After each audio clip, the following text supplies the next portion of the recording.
일상의로 준비했습니다. 자, 오늘 알아볼 법률 상식은 어떤 건가요, 변호사님? 네, 오늘은 저작권에 대해서 살펴볼 예정입니다. 네, 저작권이요. 자, 최근 개인 동영상 채널이나 SNS를 운영하면서 다른 이가 만든 사진 등의 자료를 함부로 이렇게 업로드를 했다가 저작권 분쟁에 휘말리는 사례가 꽤 많더라고요. 근데 우선 저작권의 정의부터 좀 정확하게 알아보면 좋을 것 같습니다. 네, 법률상으로 저작자라는 것은 저작물을 창작한 사람을 의미합니다. 이러한 저작자의 창작물에 대한 권리를 보호하기 위한 게 바로 저작권이고요.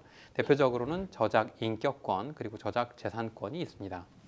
저작 인격권에는 명예나 인격 등의 정신적인 부분에 대해서 저작자의 이익을 보호하는 권리를 말하는데 공표권, 성명표시권 그리고 동일성 유지권 등이 있습니다. 공표권이라고 하는 건 말 그대로 저작자가 그의 저작물에 대한 공표를 결정할 수 있는 권리를 말하는 거고요. 성명표시권이라는 건 저작물의 원본이나 복제물에 저작자의 실명이나 이명 같은 걸 표시할 수 있는 권리를 갖는 걸 말합니다.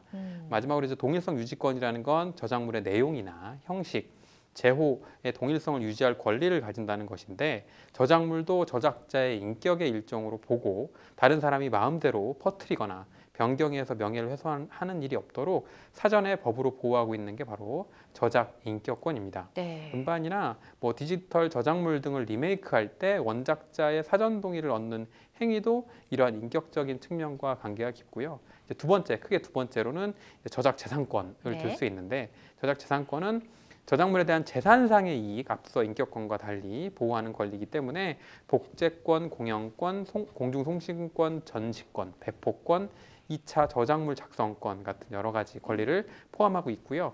복제권이라는 건 저작자가 자신의 저작물을 복제할 수 있는 권리를 말하고요. 공연권은 저작물을 공연할 수 있는 권리, 그 다음에 저작물에 대한 공중송신할 수 있는 권리가 공중송신권, 방송 같은 걸 들 수 있을 거고요. 다음으로 저작물에 대한 전시, 배포에 대한 권한이 각각 전시권, 배포권 등을 들 수 있고 저작물에 대한 영리를 목적으로 빌려줄 수 있는 권리가 대여권, 그리고 자신의 저작물에 대한 2차적 저작물을 작성해서 이용할 수 있는 권리가 2차적 저작물 작성권이라고 합니다. 저는 그 저작권이 한 가지만 있는 줄 알았더니 네. 세부적으로 굉장히 많이 나눠져 네, 있고 그럼요. 또 크게 또 굵직하게는 저작 인격권, 또 저작 재산권 이렇게 또 나눌 네. 수가 있다라는 거를 지금 처음 알았습니다. 네. 예. 자, 최근에 또 엔터테인먼트 회사나 소속사를 상대로 연예인과 회사 간의 법적 분쟁이 또 굉장히 많잖아요.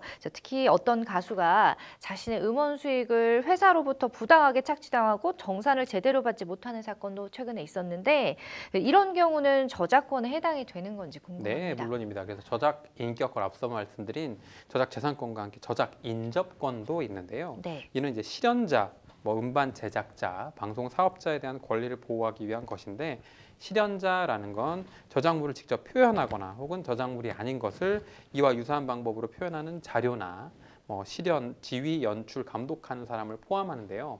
저작권이 있는 노래를 부르는 가수나 연극 공연을 하는 배우 혹은 연출자 등이 여기에 해당하는데 즉 저작 인접권은 저작물의 해설자, 전달자로서 저작물을 간접적으로 사용하는 자에게 부여되는 권리를 의미하기 때문에 네. 복제권, 공연권, 방송권 같은 걸 포함해서 말씀하신 내용의 가수에게 권리가 인정될 수 있습니다. 저작 인접권에 해당한다라고 네, 보면 맞습니다. 되겠네요. 자, 그런데 저작권이 또 아시다시피 워낙에 많은 게 있다 보니까 이것도 저작권인지 네. 아닌지 막 헷갈려하는 분들도 많을 것 네. 같아요. 네. 예. 여기에서 그럼 제가 이제 퀴즈 쉽게 이해할 수 있게 퀴즈를 하나 준비해 봤는데요. 네, 좋아요.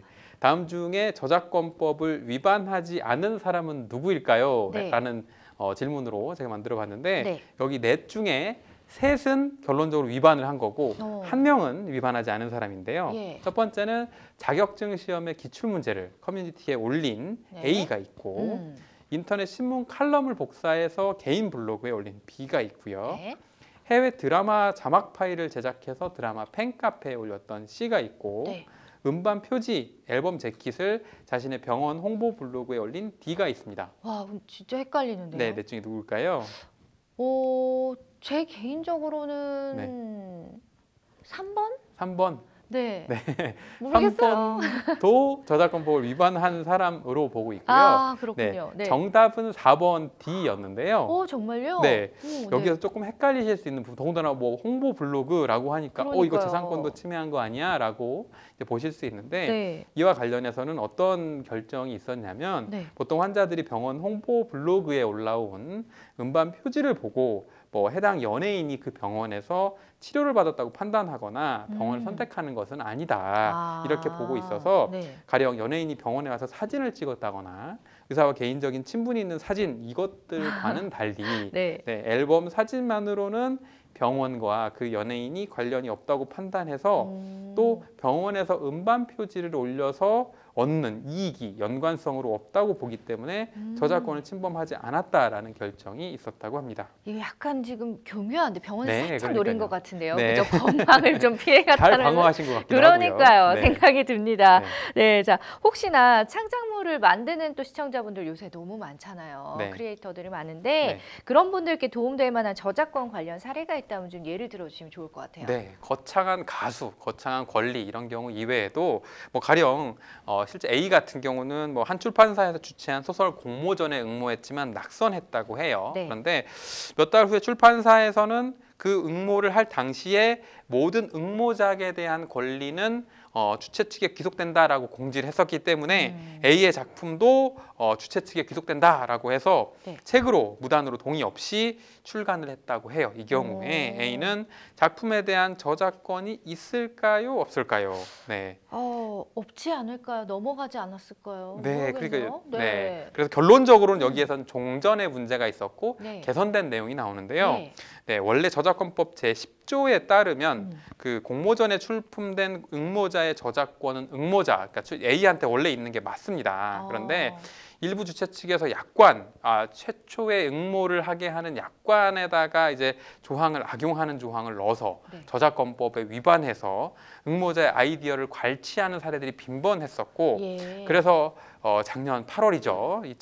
2022년도에 공정거래위원회에서는 저작권법을 바로잡고 또 피해자를 줄이기 위해서 응모자의 허락 없이는 작품을 사용할 수 없도록 약관을 시정하라는 명시적인 명령을 내린 바 있고요. 네. 그래서 앞으로는 공모전의 주최 측은 입상하지 않은 응모작에 대해서도 어떠한 권리를 행사할 수 없고 당연히 입상한 응모작에 대해서도 저작권의 전체나 일부를 가질 수 없기 때문에 별도로 비용을 지불하고 계약을 체결해야만 한다. 이렇게 정답으로 알려드리겠습니다. 아이고 다행이네요. 네. 본인이 막 피고름 짜내가지고 그러니까요. 창작한 그런 창작물이 정말 네. 눈앞에서 그러니까요. 남의 것이 될 뻔했는데 네. 너무너무 다행입니다. 네.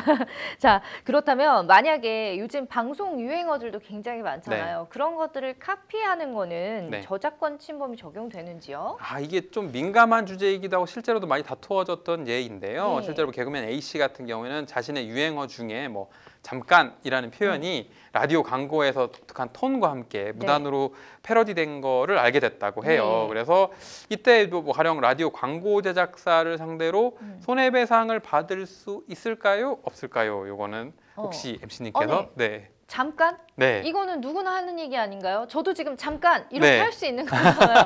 이거는 네. 좀 너무한 것 아닌가요? 그렇죠. 네, 그래서 정답을 맞추셨어요. 그래서 진짜요? 유행어 같은 경우에 네. 뭐 끝 아니면 뭐 고래 뭐 안 돼 뭐 이런 식으로 어떤 물론 거기에는 해당 실현자의 독특한 톤이라든지 어떤 상황 같은 게 포함되어 있기는 한데 다만 이런 식으로 짧은 단어를 조합해서 간단한 문장으로 사용한 것 자체 모두에 대해서 저작권이 있는 창작물이라고 판단할 경우에는 단어 하나, 문장 하나까지 일일이 저작권법의 보호 대상이 되어버리는 바람에 일상생활에 많은 제약이 생길 수 있다는 점을 고려해서 이런 것들까지는 저작권의 범위로 인정하지는 않는 예가 많다. 이 정도 알려드리겠습니다. 예, 네. 참 법도 진화하는 것 같아요. 참 그럼요. 융통성 있어진 것 같습니다. 반가운데요. 네. 자, 제가 아까도 살짝 언급했지만 크리에이터들 참 네. 화제의 직업이지만 그만큼 저작권 침범에 참 많이 노출되어 있어요, 이분들이. 네.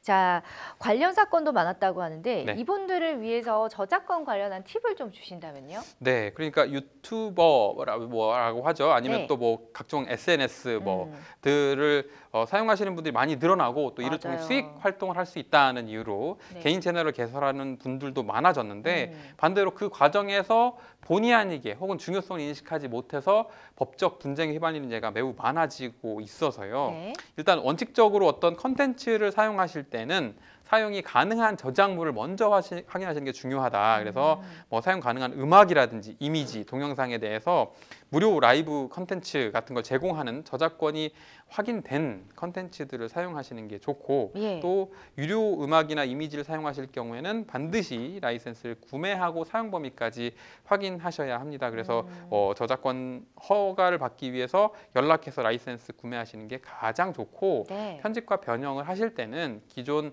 저작물을 편집하고 변형해서 새로운 작품이 탄생한다라고 하면 저작권 문제에 대해서 진일보할 수 있는 그런 과정이 있지만 법적 제한들이 있을 수 있다. 그리고 되도록이면 유료로 사용하실 수 있는 내용들에 대해서는 비용을 지불하시고 사용하신다면 저작권 문제를 다소 피해 가실 수 있는 부분이 있으니까 이런 부분, 가령 무료 컨텐츠와 유료 컨텐츠의 구분, 그리고 비용 수익 창출과 관련해서는 유료 서비스 이용하시는 게 안전할 수 있다. 이 정도로 안내 드리겠습니다. 네, 참 재밌고 유익한 시간이었습니다. 네, 감사합니다. 자, 오늘은요, 저희가 일상생활 속에서 쉽게 침범하거나 혹은 침해당할 수 있는 네. 저작권에 대해서 알아봤습니다.